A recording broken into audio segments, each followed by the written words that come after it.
وثمانون صوتا.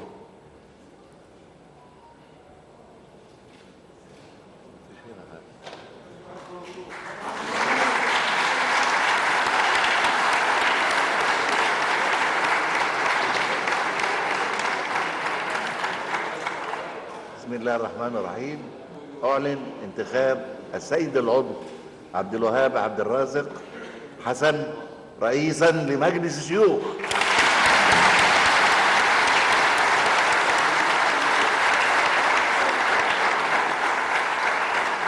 ويسرني بهذه المناسبة أن أتقدم لسيادتكم، أتقدم باسمكم وباسمي إلى السيد عبد الوهاب عبد الرازق برئاسته لمجلس الشيوخ، وأهنئه على هذه الثقة الغالية،